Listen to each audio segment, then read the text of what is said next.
Hey y'all, I thought that I had already recorded this. Turns out I didn't.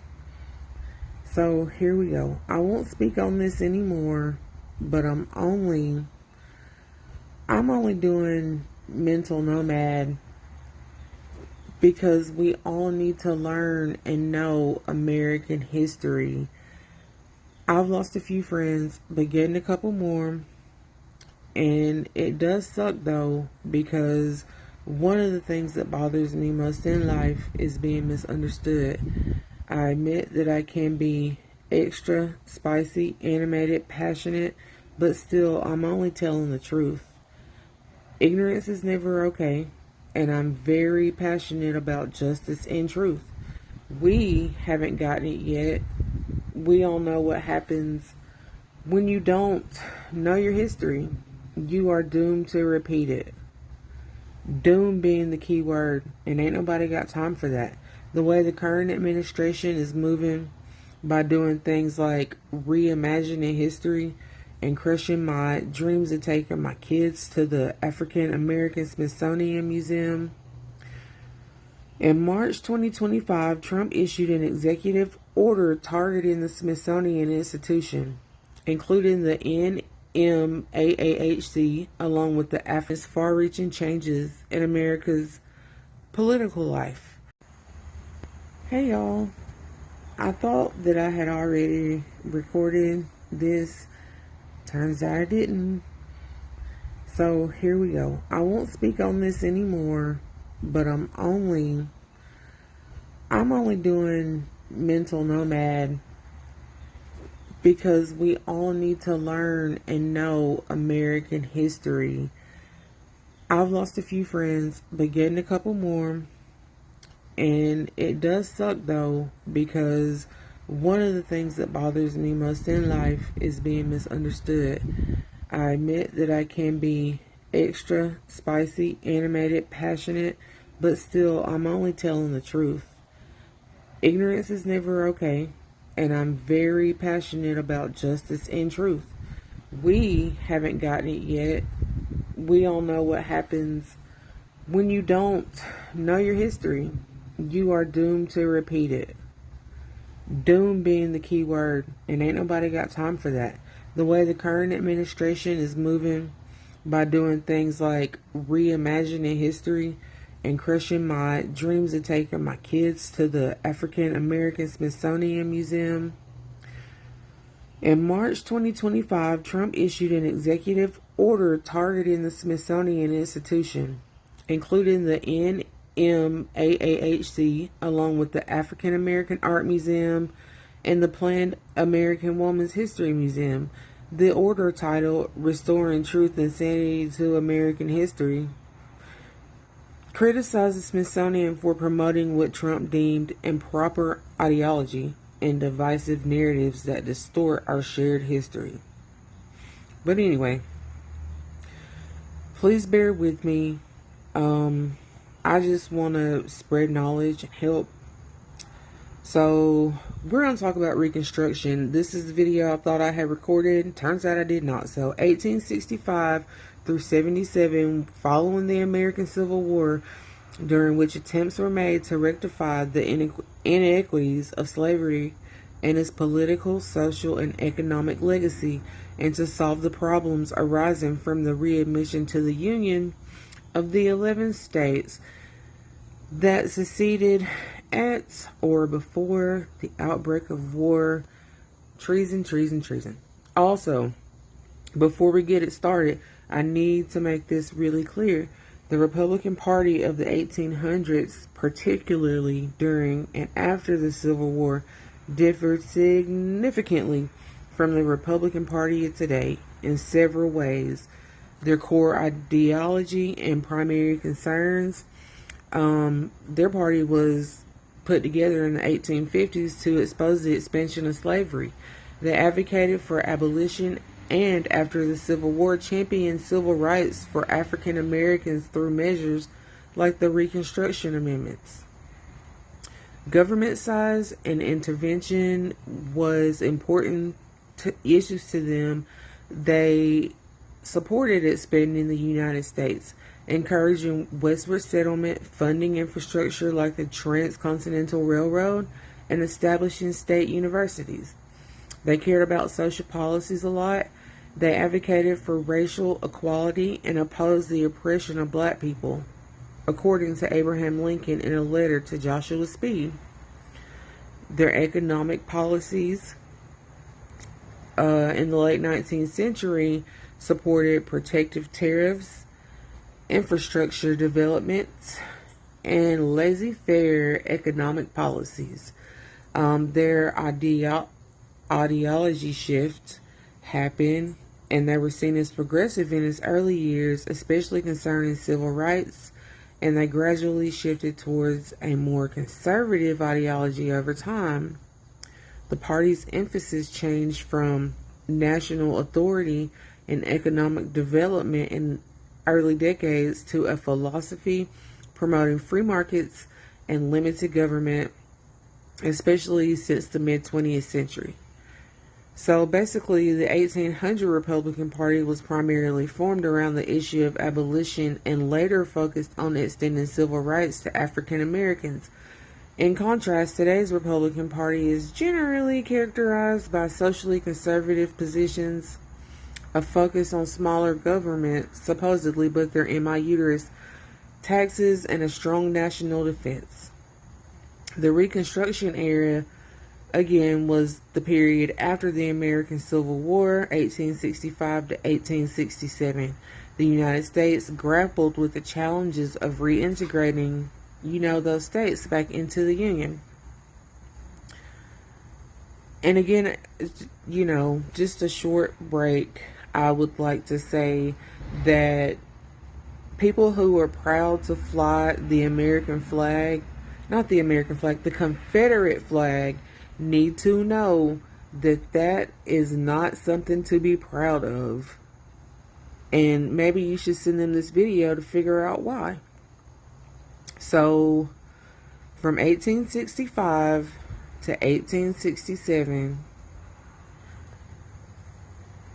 the president required little of the former Confederate states and leaders. Radical Reconstruction attempted to give African Americans full equality, which we are still waiting on. We are all treated like citizens, or we are not. The KKK was founded in 1865, and it seems like it quickly spread into almost every southern state by 1870 and became a vehicle for white southern resistance to the Republican Party's Reconstruction era policies aimed at establishing political and economic equality for black Americans. Its members waged an underground campaign of intimidation and violence directed at black and white Republican leaders. Though Congress passed legislation designed to curb Klan terrorism, the organization saw its primary goal, the reestablishment of white supremacy, fulfilled through Democratic victories in state legislatures across the South in the 1870s. The Reconstruction era redefined U.S. citizenship and changed the relationship between the federal government and the governments of the states, and highlighted the differences between political and economic democracy. Also, Reconstruction era promises were made. While U.S. President Andrew Johnson attempted to return the southern states to essentially the condition they were in before the American Civil War, and they seceded and were acting traitors, Republicans in Congress passed laws and amendments that affirmed the equality of all men before the law and prohibited racial discrimination that made African Americans full U.S. citizens, and that forbade laws to prevent African Americans from voting. By the way, have y'all heard about the wild and illegal ways that racist poll workers and probably just white people in general kept black people from voting? For example, there'd be a giant jar of beans on the counter. The black person trying to do their civic duties and vote, honey, had to guess how many beans were in said jar. Even if the black individual did get blessed with the correct answer, obviously they were never allowed to vote. It is wild, but very unsurprising, to me anyway, that the colonizers felt and could make up stupid rules for blacks because because they wanted to. I read that black Americans hold the trauma of slavery in our DNA, and I really believe this is also true for the lineage of the colonizer and the like-minded. But they don't hold trauma. They hold the damn audacity in their DNA. And speaking of barriers to voting, I have to bring up Mr. John Lewis. Congressman John Lewis was a leader of the Civil Rights Movement. He co-founded the Student Nonviolent Coordinating Committee. He was arrested 40 times between 1960 and 1966 for protesting racist laws and practices in the Jim Crow South. During the first attempt to march from Selma to Montgomery for voting rights on March 7, 1965, state troopers and deputized white men beat him so badly they fractured his skull. Per History.com, Congressman Lewis died on July 17, 2020 at age 80, and he often, brilliantly, in my opinion, spoke of what he called good trouble. Getting arrested for trying to march across Selma's Edmund Pettus Bridge, which bears the name of a KKK leader, was an example of this. Speaking atop the same bridge 55 years after the events of that day, known as Bloody Sunday, he urged listeners to get in good trouble, necessary trouble, and help redeem the soul of America. Reconstruction witnessed far-reaching changes in America's political life. At the national level, new laws and constitutional amendments permanently altered the federal system and the definition of American citizenship. In the South, a politically mobilized black community joined with white allies to bring the Republican Party to power, and with it, a redefinition of the responsibilities of government. Following Lincoln's assassination in April 1865, Andrew Johnson became president and inaugurated the period of presidential Reconstruction. Johnson offered a pardon to all Southern whites except Confederate leaders and wealthy planters, but of course, these colonizers ended up receiving individual pardons, restoring their political rights and all property except slaves. He also outlined how new state governments would be created. Apart from the requirement that they abolish slavery, repudiate secession, and abrogate the Confederate debt, these governments were granted a free hand in managing their affairs. They responded by enacting the Black Codes, laws that required African Americans to sign yearly labor contracts, and in other ways sought to limit the freedmen's economic options and reestablish plantation discipline. African Americans strongly resisted the implementation of these measures, and they seriously undermined Northern support for Johnson's policies. Long portrayed by many historians as a time when vindictive radical Republicans fastened black supremacy upon the defeated Confederacy, Reconstruction has, since the late 20th century, been viewed more sympathetically as a laudable experiment in interracial democracy. Reconstruction witnessed far-reaching changes in America's political life. This Act of 1866 became the first significant legislation in American history to become a law over a president's veto. Shortly thereafter, Congress approved the 14th Amendment, which put the principle of birthright citizenship into the Constitution and forbade states to deprive any citizen of the equal protection of the laws. Arguably, the most important addition to the Constitution, other than the Bill of Rights, the amendment constituted a profound change in federal state traditions, Citizens' rights had been delineated and protected by the states. Therefore, the federal government guaranteed all Americans equality before the law against state violation.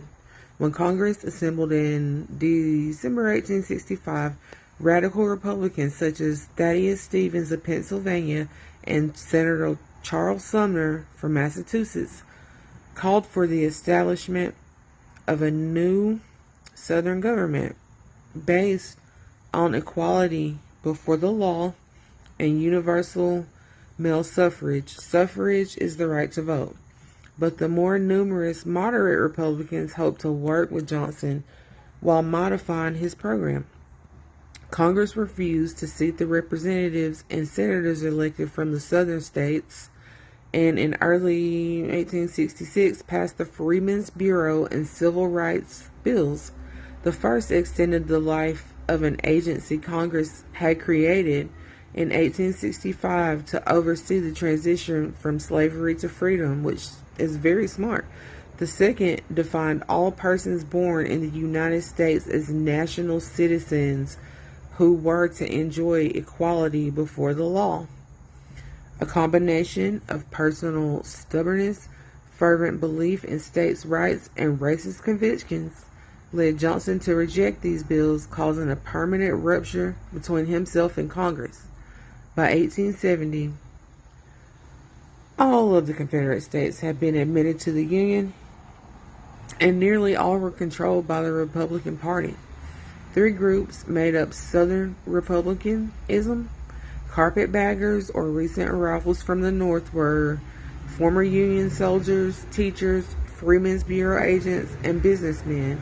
The second large group, Scalawags, or native-born white Republicans, included businessmen and planters, but most were non-slave holders, small farmers from the southern upcountry.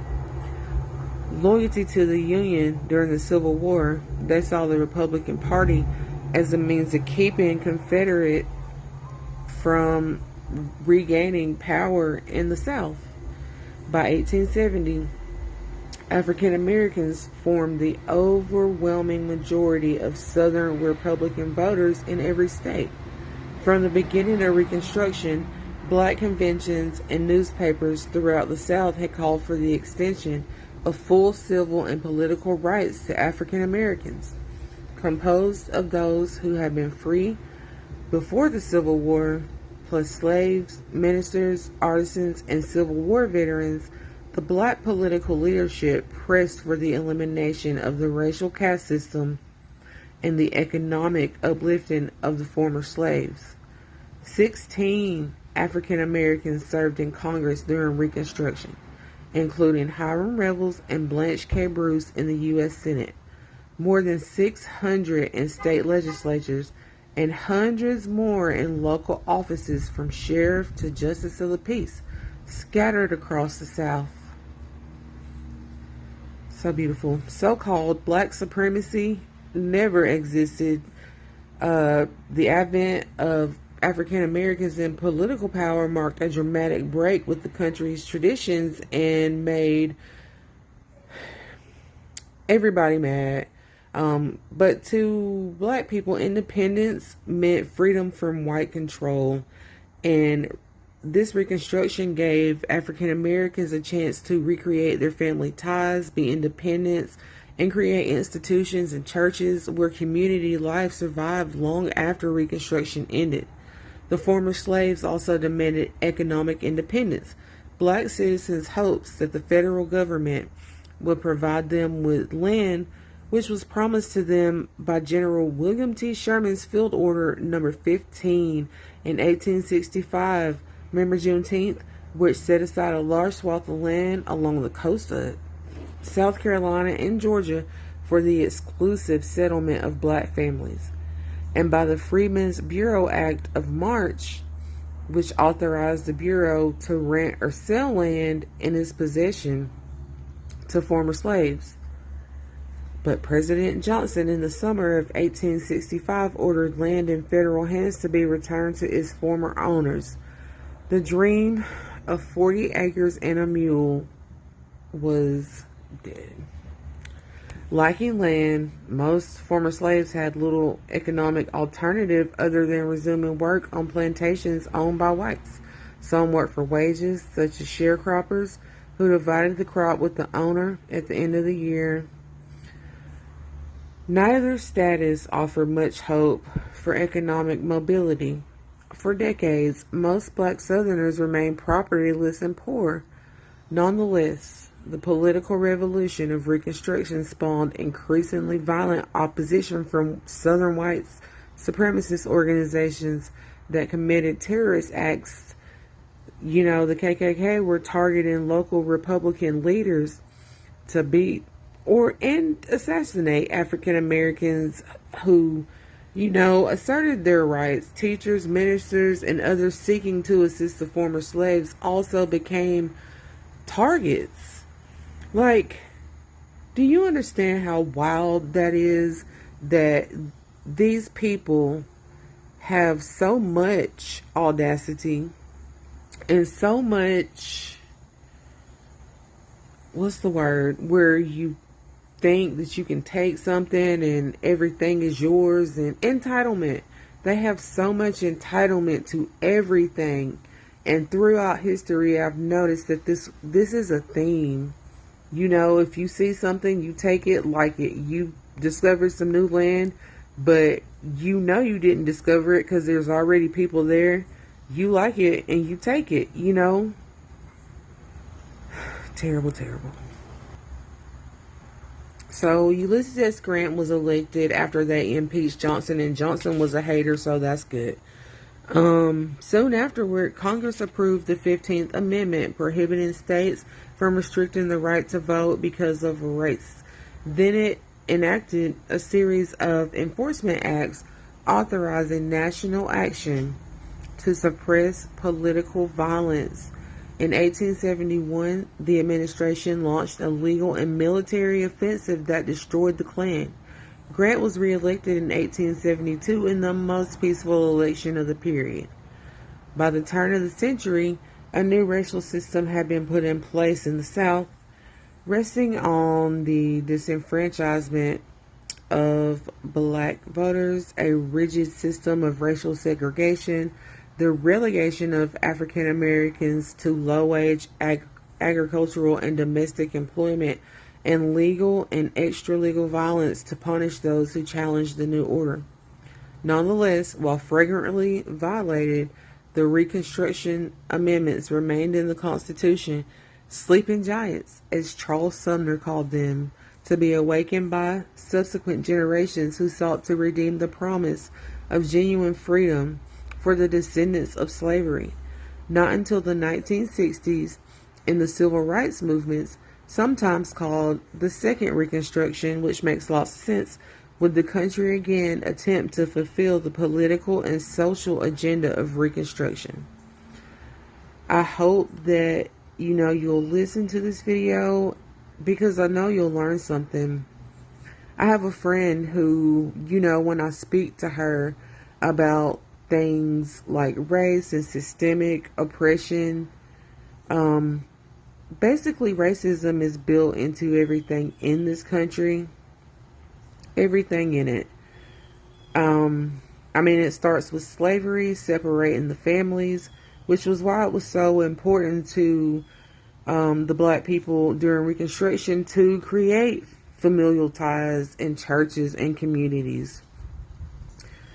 And then, you can jump from the separation of families and slavery to like the 60s and 70s, where at least the 70s, where if you needed social service assistance, like food stamps, or I don't know, they would come to check that there was no man in your house. So that is another way to break up the family unit and to weaken a family. Then you have to look at how, we built this country and were slaves for 400 years, and everybody in the world knows that, and everybody plays in our face like we haven't been done wrong, like we don't deserve reparations, and that the system is corrupt and it's working exactly the way that it's supposed to. That's kind of what I want people to understand. You can have your judgments and opinions about black people, but those don't really matter. You need to care enough to learn the history and see how the black community ended up where we are and why we are still in the positions that we are in. It is my personal belief that I am no one's victim, but as a black person, I am a victim of circumstance of the United States of America. And as my good sister Haley Williams was talking about in a song that I heard this week about how the South will never basically be straight until it repents for its sins. Like, it's just wild to me. Again, I hope you'll share this with somebody and I hope you learn from it. Please watch this video, like and subscribe, and love is the message. And release those Epstein files. Bye.